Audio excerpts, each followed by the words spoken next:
بسم اللہ الرحمن الرحیم۔ ناظرین محترم، پروگرام باران رحمت کے ساتھ میں ہوں آپ کا میزبان شکیل جاذب۔ ناظرین محترم، ان پروگراموں میں ہم بہت سارے ایسے موضوعات کو زیر بحث لاتے ہیں جو اسلام کے بنیادی عقائد کے حوالے سے، اسلام کی تعلیمات کے حوالے سے ہمارے لیے بڑی اہمیت کے حامل ہوتے ہیں۔ لیکن ناظرین محترم، اس کے ساتھ ساتھ ہم اسلام کی ان شخصیات کا بھی ذکر کرتے ہیں جنہوں نے اسلام کے لیے بہت ساری قربانیاں دیں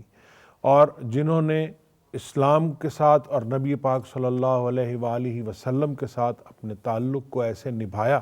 کہ وہ تاریخ میں اس کی ایک مثال قائم ہو گئی۔ ایسی ہی ایک نہایت قابل احترام ہستی جناب سیدہ خدیجۃ الکبریٰ رضی اللہ تعالیٰ عنہا کی ہے،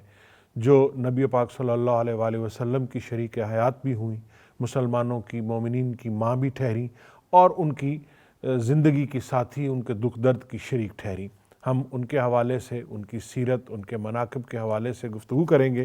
ہمارے ساتھ شریک گفتگو ہیں نہایت قابل احترام جناب پروفیسر ڈاکٹر محمد ظفر اقبال جلالی صاحب۔ جیسا کہ آپ جانتے ہیں کہ ڈاکٹر صاحب جامعہ انٹرنیشنل اسلام آباد کے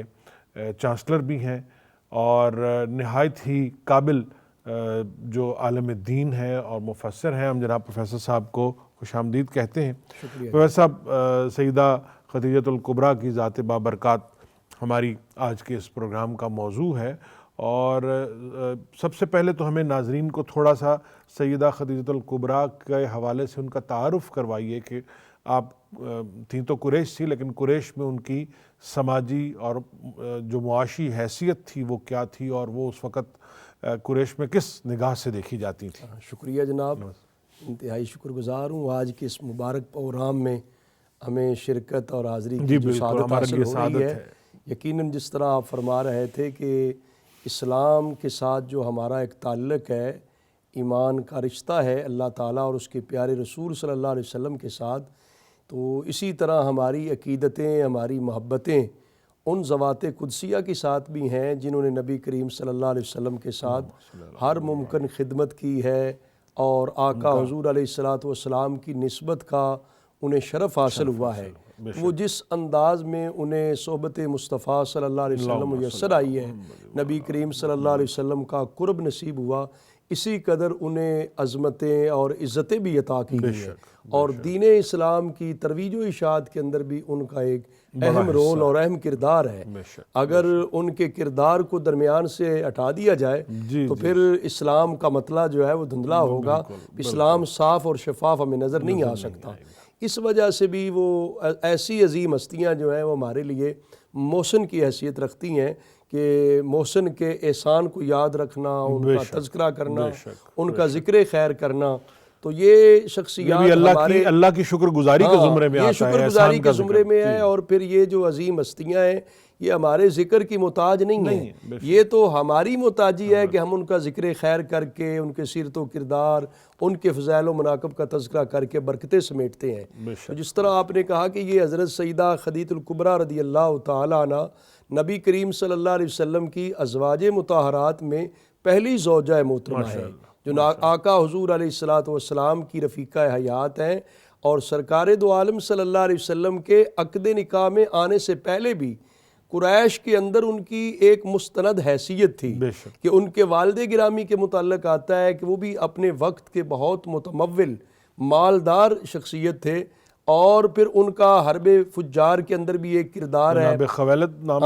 کا خویلد۔ اور پھر یہ ہے کہ ان کا جب یمن کے بادشاہ کے ساتھ یہ مسئلہ بنا کہ وہ یمن کا بادشاہ بیت اللہ شریف سے حجر اسود نکال کے لے جانا چاہتا تھا، اور وہاں پہ ایک نیا بیت اللہ بنانا چاہتا تھا، اس کے اندر جو رکاوٹ بنے وہ بھی حضرت سیدہ خدیجۃ الکبریٰ رضی اللہ عنہ کے والد گرامی تھے۔ پھر ان کا جو ایک کاروبار تھا وہ بھی بڑا وسیع تھا، بہت بڑے تاجر تھے، تو ان کے وصال کے بعد پھر سیدہ خدیجۃ الکبریٰ رضی اللہ عنہا کو وہ گویا کہ اپنے والد گرامی کی طرف سے بطور ورثہ آئی بہت بڑی تجارت اور بہت بڑا بزنس جو بین الاقوامی بزنس تھا وہ ملا، اور جس سے آپ جو ہے وہ باقاعدہ طور پر آپ جو ہے تجارت بھی کرتی تھی۔ اس کے لیے آپ نے ورکر رکھے ہوئے تھے، خدام رکھے ہوئے تھے، جو مختلف شہروں میں ہی نہیں مختلف ملکوں تک آپ کی تجارت کا، مال تجارت کا آنے جانے کا سلسلہ تھا۔ بلکہ حضور نبی کریم صلی اللہ علیہ وسلم کے ساتھ جو عقد نکاح کا انہیں شوق پیدا ہوا، اس کا ایک سبب جو ہے مورخین یہ بتاتے ہیں، بلکہ میں آج مطالعہ کر رہا تھا تو میں 5-7 ایسے مستشرقین جو بظاہر وہ مسلمان نہیں ہوتے لیکن اسلام پر ان کا مطالعہ، ان کی ریسرچ ہوتی ہے، ان کے میں وہ حضرت سیدہ خدیجہ الکبریٰ رضی اللہ عنہ کے بارے میں پڑھ رہا تھا کہ انہوں نے بھی اس بات کو ذکر کیا کہ حضور نبی کریم صلی اللہ علیہ وآلہ وسلم کی جو صداقت تھی، دیانتداری اور امانت تھی اور راست گوئی اور آپ کو صادق اور امین کا لقب تھا، یہ اس کی ایک شہرت تھی پورے ایک عرب معاشرے کے اندر۔ تو حضرت سیدہ خدیجہ الکبریٰ رضی اللہ عنہا کو اپنے کاروبار کے لیے بھی کسی ایسے ہی دیانتدار، امانتدار، امین اور صادق کی تلاش بھی تھی، اور جب آپ نے وہ شام کی طرف ایک بہت بڑا تجارتی قافلہ بھیجنا تھا تو اس وقت حضرت سیدہ خدیجہ الکبریٰ رضی اللہ عنہا نے آقا حضور علیہ السلام کو پیغام بھجوایا کہ میری اتنی بڑی تجارت ہے، اتنا بڑا بزنس ہے، آپ کی شہرت ہے کہ آپ صادق و امین ہیں، تو آپ اگر یہ مہربانی فرمائیں کہ آپ میرے اس مال تجارت کے ساتھ تشریف لے جائیں، نگرانی کریں، اور ساتھ اپنے خدام اور ورکر بھی بھیجے تھے اور اپنا مال بھی ساتھ اپنا مال بھیجا، اور پھر اس کے اندر یہ بھی تھا کہ اس کی پرافٹ بھی ملے گی، اور پھر ایک اپنے خاص خادم جو میسرہ نامی تھے انہیں بھی ساتھ بھیجا کہ تاکہ راستے کے آتے جاتے کے جو آقا حضور علیہ السلام کے حالات و واقعات ہیں وہ نوٹ کرتے رہیں اور آ کر مجھے بتائیں۔ اس زمانے کا آڈیٹر ہوتا ہے، ہاں آڈیٹر ہوتا ہے۔ تو وہ پھر یہ ہے کہ جب مال تجارت سے ملک شام میں گئے، پھر واپس آئے اور سارے حالات اور واقعات آپ کی صداقت و دیانت اور امانت کے اس میسرہ نامی غلام نے بھی حضرت سیدہ پاک رضی اللہ عنہا کو بتائے، تو اس سے پھر آپ اور زیادہ متاثر ہو گئی، جس کے نتیجے میں آپ کے یہ شوق پیدا ہوا کہ میں نبی کریم صلی اللہ علیہ وسلم کے ساتھ، اگرچہ آپ نے اس نے اعلان نبوت تو نہیں فرمایا تھا، تو آپ کے ساتھ نکاح کرنے کے لیے باقاعدہ طور پہ پیغام بھجوایا۔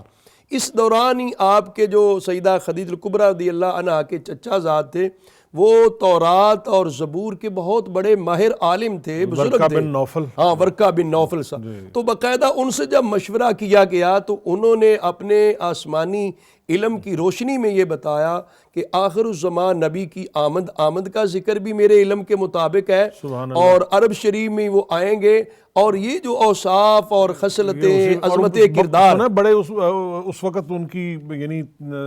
بزرگ تھے، بڑے ان کی اس سے سن رسیدہ تھے، سن رسیدہ بھی تھے، اور پھر ان کا ایک روحانی طور پہ ایک سٹیٹس اور مرتبہ بھی تھا، جس طرح آج شیوخ ہوتے ہیں اور پیر و مرشد ہوتے ہیں، اور ان کی مطلب روحانی طور پہ ایک درجہ ہوتا ہے، تو وہ ورقہ بن نوفل کا بھی یہی درجہ تھا۔ پہلے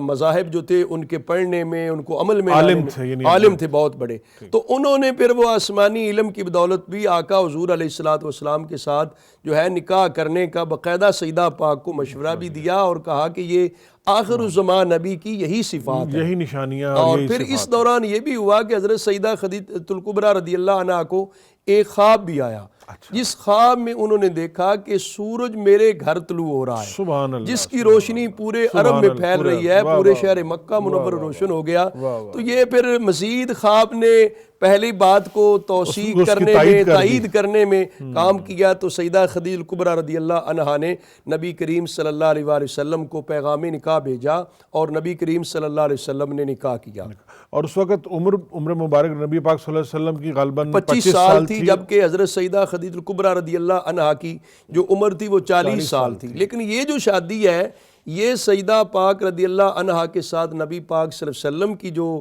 شادی ہے یہ تقریباً 25 سال رہی، اور اس کے بارے لکھتے ہیں مورخین کے اکلوتی زوجہ محترمہ، جبکہ ان کے ہوتے ہوئے آقا حضور علیہ السلام نے کوئی اور نکاح نہیں فرمایا، کسی اور زوجہ سے نکاح نہیں کیا، ان کے ہوتے ہوئے صرف ان کے ساتھ ہی سرکار دو عالم صلی اللہ علیہ وآلہ وسلم کی ازدواجی زندگی گزری ہے۔ اور پھر یہ بھی ہے کہ سرکار دو عالم صلی اللہ علیہ وسلم کو سوا حضرت ابراہیم رضی اللہ عنہ ہو کے باقی جو اولاد امجاد ہے وہ بھی حضرت سیدہ خدیجہ الکبریٰ رضی اللہ عنہ کے بطن مبارک سے ہوئے، فرزند ہیں، فرزند بھی ہیں اور صاحبزادیاں بھی ہیں۔ یہ سیدہ خدیجہ الکبریٰ رضی اللہ عنہا سے ہی یہ ایک سلسلہ جو اولاد کا تھا یہ نبی کریم صلی اللہ علیہ وسلم کو عطا کیا گیا تھا۔ اور سیدہ خدیجہ الکبریٰ رضی اللہ عنہا کے ساتھ نبی کریم صلی اللہ علیہ وسلم کی بھی بے پناہ محبت تھی، تھی. سیدہ خدیجہ الکبریٰ رضی اللہ عنہا بھی حضور کی مونس اور غمخوار تھی، اور سارے معاملات میں، حتیٰ کہ اگلے مرحلے میں دیکھا جائے تو اعلان نبوت ہوتا ہے.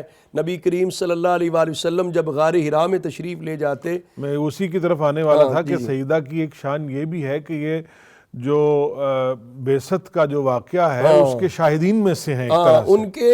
صرف شاہدین میں ہی نہیں ہے بلکہ ان کے مؤیدین میں سب سے پہلی مؤیدہ. اگر تاریخ میں دیکھا جائے تو آقا حضور علیہ السلام غار حرا میں جب تشریف لے جاتے تو حضرت سیدہ خدیجہ الکبریٰ رضی اللہ عنہا آپ کو باقاعدہ طور پہ زادے راہ کھانا وغیرہ تیار کر کے دیتی ہے. اور کبھی کبھار یہ بھی سیرت میں آتا ہے کہ آپ ایک موقع پہ آقا حضور علیہ السلام کے لیے غار حرا میں کھانا لے کے تشریف لے گئی، اور اس وقت حضرت جبریل علیہ السلام بھی نبی پاک صلی اللہ علیہ وسلم کے پاس تشریف لائے ہوئے تھے. تو حضرت جبریل علیہ السلام نے اس موقع پہ یہ بھی کہا کہ اے پیارے آقا، اے اللہ کے پیارے رسول صلی اللہ علیہ وسلم، آپ کے پاس آپ کی زوجہ محترمہ خدیجہ آنے والی ہیں، ان کو اللہ تعالیٰ کی طرف سے اور میری طرف سے سلام کہنا، اور انہیں اس بات کی بھی خوشخبری سنا دینا کہ ان کے لیے جنت میں ایک خوبصورت موتیوں کا محل بھی ہے. یہ رب تعالیٰ کی طرف سے تسلیم کا آ جانا، سلام کا آ جانا، یہ کتنا بڑا، یعنی کتنے بڑے ہستی کی طرف سے، کتنی بڑی شخصیت کی طرف سے کسی کو سلام جب پیش کیا جاتا ہے تو وہ خوش ہوتا ہے کہ فلاں بندے نے مجھے یاد کیا ہے، مجھے سلام دیا ہے. تو سیدہ پاک رضی اللہ عنہا کے لیے اللہ تعالیٰ نے سلام بھیجا تھا. اور پھر وہ جو بات کر رہے تھے کہ غار حرا کے اندر جب آقا حضور علیہ السلام پر پہلی وحی اتری ہے، اس کے نتیجے میں نبی پاک صلی اللہ علیہ وسلم پر جو ایک ذمہ داری تھی، یہ تو بہت بڑی ذمہ داری کہ پیغام خداوندی کی آگے ترویج و اشاعت کرنی ہے، جبکہ معاشرہ تو کفر کا معاشرہ ہے. اب اس کفر کے معاشرے میں، جاہلیت کے معاشرے میں اللہ تعالیٰ کی توحید کا پیغام دینا، اپنی نبوت و رسالت کا اعلان کرنا، یہ بہت بڑا مشکل کام تھا. جب آپ کو یہ پہلی وحی آتی ہے تو آپ گھر تشریف لاتے ہیں اور سیدہ خدیجہ الکبریٰ رضی اللہ عنہا سے کہتے ہیں کہ آپ مجھے چادر اڑا دیں. بندہ جب بڑی ایک فکر میں ہو نا، فکر مند ہو، اس وقت پھر تھوڑا سا آرام سکون لینے کے لیے کہتے ہیں تھوڑا میں آرام کر لوں، پھر اٹھ کے دیکھتا ہوں. کام چونکہ بہت بڑا تھا، بار نبوت، اور پھر اس کے اندر اتنی بڑی ذمہ داری کہ پوری دنیا میں اللہ تعالیٰ کا پیغام سنانا ہے. تو سیدہ خدیجہ الکبریٰ رضی اللہ عنہا نے اس موقع پر جو تائید کی ہے، جو بات کر رہے تھے، یہ میں سمجھتا ہوں آج کی ہماری جو مسلمان خواتین ہیں انہیں بھی ان پاک ہستیوں کے کردار کو، سیرت کو پڑھنا چاہیے کہ اپنے شوہر کے کاز اور مشن میں جس طرح سیدہ خدیجہ الکبریٰ رضی اللہ عنہ نے ساتھ دیا ہے نا، اس کی مثال نہیں ملتی ہے. کہ سیدہ خدیجہ الکبریٰ رضی اللہ عنہ سے جب یہ عرض آقا حضور نے فرمایا تو آپ نے کہا کلا واللہ لا یخزیک اللہ ابدا، کہ اے آقا، اللہ تعالیٰ ہرگز آپ کو اپنے مشن میں ناکام نہیں کرے گا، آپ ناکام نہیں ہو سکتے. یہ دیکھو نا، ڈارس تسلی کے جو اطمینان کے کلمات ہیں، یہ کتنے پیارے انداز میں دی. بہت بڑی تسلی ہوتی ہے، اور خاص طور پر جب یہ آپ کے ہمسفر رفیق حیات کی طرف سے آئے. ناظرین، پروفیسر ڈاکٹر محمد ظفر اقبال جلالی صاحب کے ساتھ ہماری گفتگو جناب سیدہ خدیجہ الکبریٰ سلام اللہ علیہا کے حوالے سے جاری ہے. ابھی ایک بریک کا وقت ہوا ہے، گفتگو کا سلسلہ ہم یہیں سے جوڑیں گے، ہمارے ساتھ رہیے گا.